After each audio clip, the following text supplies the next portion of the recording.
I noticed when you're asking about Caitlin a lot, you bring up other rookies as well. No league's ever about one player. That player could get hurt or whatever. So I think it's just to give recognition that in sports, people watch for compelling content and rivalries. And you can't do that alone as one. This isn't your typical sports tale. This serves as a warning about how conceit, ill-considered leadership, and a single, unforgivable error can destroy an entire empire before it has had a chance to flourish. Never seen a company fumble the bag so hard like the WNBA fumbled Caitlin Clark. It sucks that so much of it was riddled with so much drama and so much negativity. The golden ticket was in the hands of the WNBA, a multi-generational star who is not just a fantastic player, but also a cultural icon. Caitlin Clark was more than just a point-accumulating athlete. She was a phenomenon, a movement, and a brand that, virtually overnight, attracted millions of new fans to women's basketball. This was meant to be the league's climactic moment, their breakthrough, and their vindication after nearly 3 decades of vying for public notice. However, rather of welcoming her as the hero who may change the course of the sport, they viewed her as expendable. They made a huge mistake in the process that could have a lasting impact on the league for decades to come. What started off as a fairy tale has turned into a full-scale conflict. And Caitlin Clark is exacting her retribution with something even more destructive: leverage. Rather than yelling into microphones or ranting on social media, she is exposing the WNBA's ineptitude in the boardroom, which is the only setting where it really counts. The Sharks are already circling, which is the best part. Even celebrities who are not involved in sports, other leagues, and billionaire investors understand what the WNBA stubbornly declines to acknowledge. More significant than the league itself is Caitlin Clark. How did it all go apart then? How did the WNBA treat the most exciting player in recent memory so poorly that her rookie and sophomore seasons were more about betrayal than victory? Stay with me because you will see that this was more than just poor management after you see the numbers, the disrespect, and the offers that are already coming in from outside the league. This was unethical behavior. This was the kind of disastrous error that changes the course of history. When Clark initially bounded onto it didn't feel like the arrival of a regular top draft pick on the national stage. It seemed to mark a shift in culture. Clark was doing more than just setting records when she first started burning defenses in college. She was changing the definition of women's sports in the United States. Every game become an occasion. The ratings soared. Highlights catch on quickly. Children across were imitating her by jacking up logo-range threes on playgrounds. Fashion. She was not just a sportswoman. She served as a cultural icon. Her tale had already surpassed reality by the time draft night arrived. The WNBA wasn't the only organization to choose this gifted guard. The league had been anticipating this coronation. A bottle of lightning. A single player has the strength to popularize an entire sport. The effect was felt right away. Within hours, all of the tickets for the Indiana Fever games were gone. Overnight, resale values skyrocketed. Because of Caitlin Clark, entire arenas were packed with spectators, many of whom were there for their first ever WNBA game. Her success at the box office was immediate. Ratings were in line with shows that featured. She blew past everything the league has ever seen. The attendance logs were jumbled. Sales of merchandise skyrocketed. After years of disinterest in the WNBA, even casual sports fans were now fixated on Clark's every move. She accomplished what 2 decades of slogans, rebrands, and marketing efforts had not been able to in only a few months. She brought relevance to the WNBA. It ought to have marked the beginning of a golden period. However, what appeared to be a dream from on the inside, the exterior quickly degraded. Because the WNBA treated Caitlin Clark with the kind of disdain that will always follow them, despite the fact that she gave the league everything they could have possibly wanted. The W, we pride ourselves on having a super welcoming, Don't get stoned! calm, low-stakes environment, Boston low hoist. She hit it! where communication is highly valued. Well, it's getting chippy. Collaboration is always encouraged. Oh, what a pick! We are devoted to working extra hard. We've been delivering astounding results since 1997. Back to back Because this is a place where basketball matters. Beautiful pass and a good catch and finish. Big time. And if you love Oh, Enrique. real Thomas with the spin. basketball, Unforgettable finish. welcome to the W. Let's discuss the numbers since they clearly show the betrayal. Her Indiana fever erased history in addition to increasing attendance. Through the turnstiles, the Fever attracted over 200,000 admirers by the end of the season. Not only is that impressive, it's more than any other team has ever managed, and it changes the league. There are 200,000 seats. That isn't progress. A revolution, that is. The story didn't end there. Viewers of national broadcasts increased by 21%. Consider that. This wasn't a small step forward for a league that had pleaded for attention for decades. It was alive. Clark was a veritable economic powerhouse. Every time she laced up, television ratings shot through the roof, arenas grew, and stuff rushed off the shelves. She was more than just a sportswoman. She served as the league's lifeblood. And this was all from a rookie who is only just beginning to reach her full potential. Now take a moment to consider how long the WNBA has been looking for this opportunity. They employed every tactic in the book for almost 3 decades. Partnerships, rebrands, and slogans didn't work. Then Caitlin Clark showed up, and all of a sudden the impossible was feasible. She made the difference between a league struggling to survive and one that was eventually flourishing. She was the golden egg-laying goose. Each and every evening. Nevertheless, the league chose to make the harshest possible insults on her paycheck rather of treating her like the gem that she was. Let's expose it. Clark had a 4-year rookie contract at only $338,000. When broken down, that comes to roughly $85,000 annually. $85,000. That is less than what some tech startup middle managers get. There are fewer assistant coaches in men's basketball than most. Additionally, it is meant to be the pay for the single lady who is essentially keeping the league afloat. In black and white, it was an insult. Now think about it like the NBA. A rookie contract worth about $55 million spread over 4 years is signed by the first overall selection pick across the hall. It's not a typo. $55 million as opposed to $338,000. It's a canyon, not simply a gap. Clark wasn't getting paid too little. They were undervaluing her. Compute. Additionally, her pay was 162 times lower than that of her male counterpart. Not by 10%, not by half, but by 162 times. It's more than just a pay disparity. It's a proclamation. The world was informed that we don't value her. And after that contempt was made public, it had a vicious knock-on effect. Because it's a sign of something far worse when a league undervalues its own star. It lets opponents know that she's open to anything. She is not unique. She has no protection. She is but another novice. At that point, the disrespect jumped from the contract page to the courtroom. They try so long to get respect for women's basketball, and then they treat it like a junior high school girl's locker room. Junior high school girl antics on the court. Instead of playing the game, they gotta be drama because they're jealous.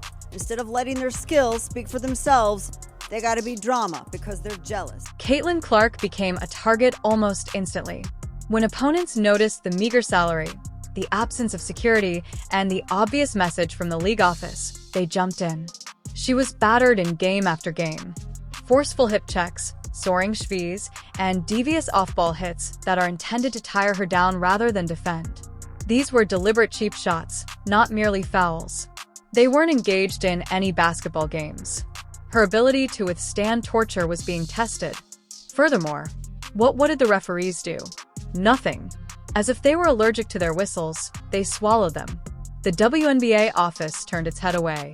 With her name on the marquee, they sold out arenas with ease. They enjoyed using her face in every advertisement. However, they shrugged when it came time to safeguard the very investment that was saving their league.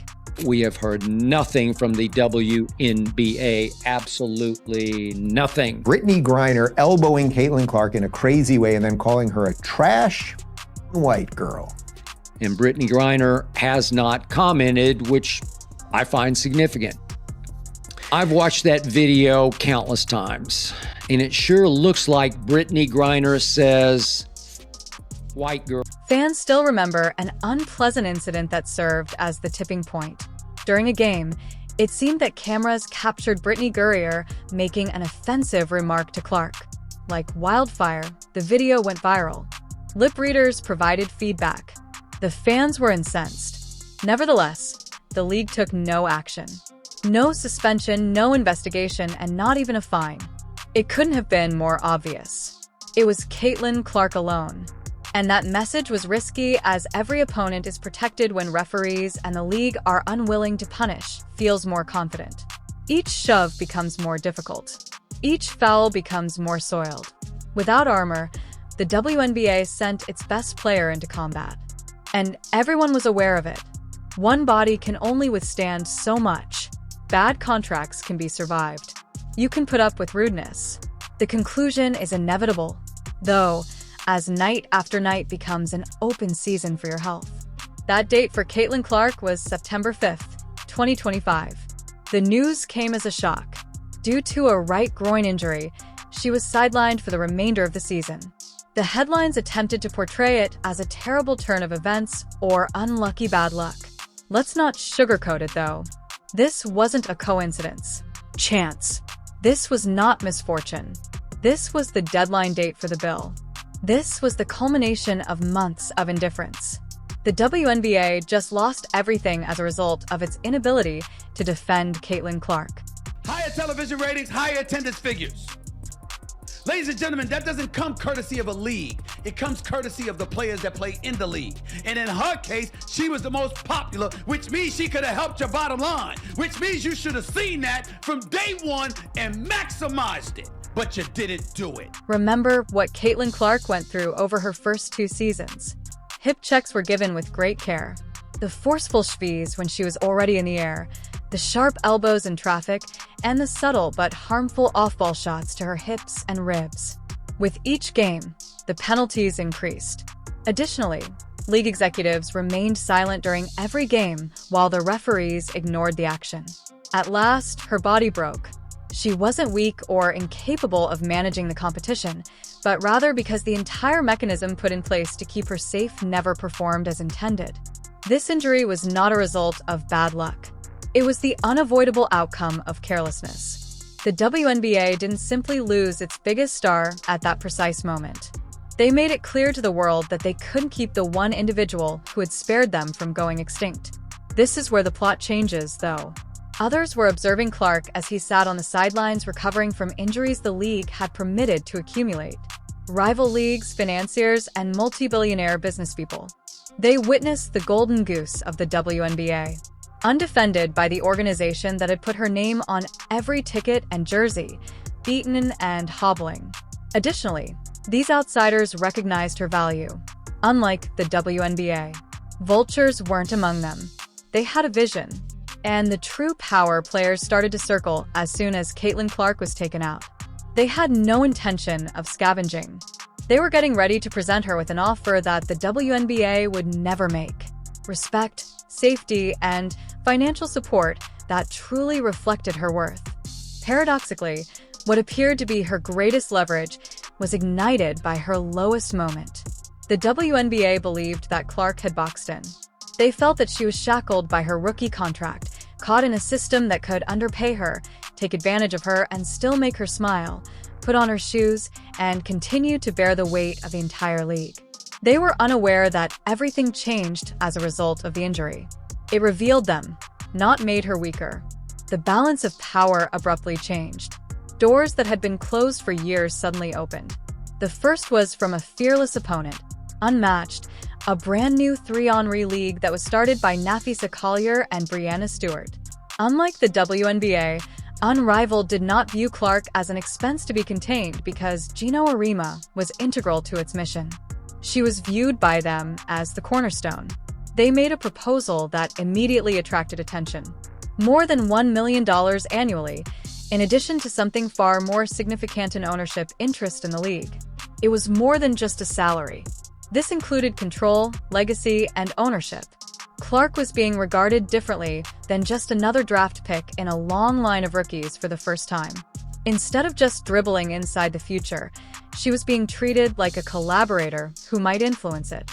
And everybody talking about other WNBA players not being appreciated. Nobody insulted them.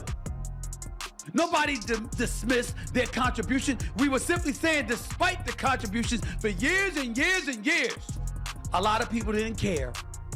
Fair or not? Until Caitlin Clark came along. Deal earning only $338,000 overall, barely $85,000 each year.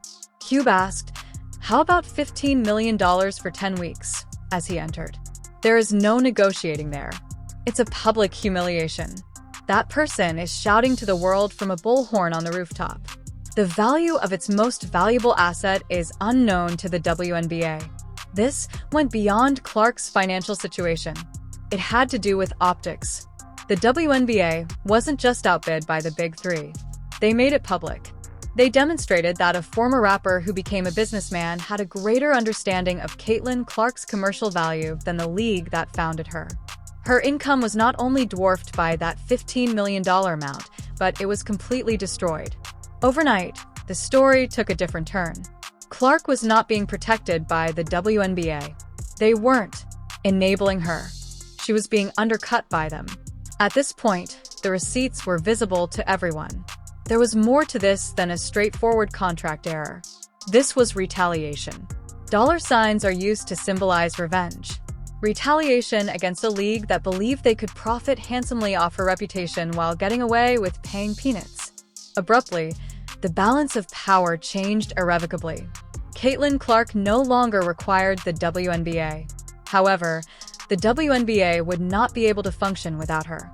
League executives had been functioning under a perilous delusion for months.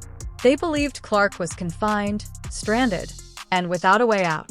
They believed they might disregard her since she had no other options. Everything changed when Ice Cube revealed the $15 million bombshell. Money wasn't the only factor in that figure. It was a proclamation of autonomy. It confirmed all of the supporters' initial beliefs. Caitlin Clark's actual value was far greater than the WNBA had anticipated. She didn't play for 6 figures. She wasn't even a player who made 7 figures. She was a superstar with 8 figures. The most embarrassing aspect was that she had arrived there without ever requesting their consent. Consider the symbolism. Despite positioning Clark as the face of the WNBA's future, the organization never treated her with respect. That accompanied it. She wasn't simply paid by Cube. He gave her credibility. "You're not crazy for believing this woman is worth everything," he declared to the Globe. He affirmed that the WNBA was clueless about how to manage its star player. And the true retaliation starts with that external stamp of respect, that affirmation. Because if Clark accepts the contract tomorrow has no bearing on the damage. The existence of the offer is the harm. It looms like a dark cloud over the WNBA.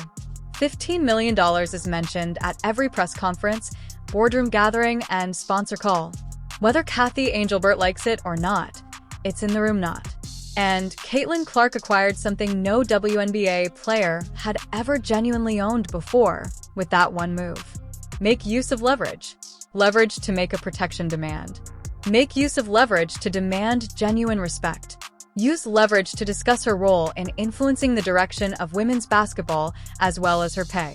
And that is the nightmare for the league. Because the institution loses control the moment a player decides she no longer needs it. Caitlin Clark cannot be placed back in the box by the WNBA. Not after Cube used a megaphone to proclaim her actual value. The league believed Caitlin Clark was theirs. In actuality, she now possesses the sport's future. Basketball was never the only aspect of this. It was about a league that somehow threw the keys to its own salvation right into the sewer, about vision, and about respect. As a once-in-a-generation gift, Clark entered. Jersey sales machine, attendance spike, and ratings magnet. She sacrificed all for them. What did she receive in exchange? She was offended by a rookie deal. As referees blew their whistles, there was silence. Disdain when rivals transformed games into unrestricted wrestling matches and complete chaos. when derogatory remarks about race reverberated throughout the court. They betrayed her in addition to undervaluing her. And now for the cost. The goal of Caitlin Clark's retaliation is not to disparage her in interviews. It has nothing to do with cryptic tweets. Dominating the stat sheet isn't even the goal. Leverage is her retaliation. Rival leagues are rushing up to offer her ownership holdings, millions of dollars, and respect, the one thing the WNBA never gave her. Not only did Ice Cub's $15 million bombshell shock the market, but it also completely changed the power. According to the WNBA, Clark required them. They really did need her. Additionally, a single player now has the power to decide the destiny of an entire league for the first time. Thus, the question is straightforward. Does Caitlin Clark remain faithful to the organization that treated her disrespectfully when her contract expires, or does she leave, taking her millions of admirers, her financial influence, and her cultural weight with her? The WNBA had an opportunity. Their salvation has arrived. They bungled their golden moment, which is what every struggling league hopes for. The WNBA may have lost their future, but Caitlin Clark doesn't need them to solidify her legacy. Please share your thoughts in the comment section below if you believe Caitlin ought to quit the WNBA. Turn on all notifications, like, and subscribe to ensure you don't miss anything. After you click the video on the screen, we'll talk in the next.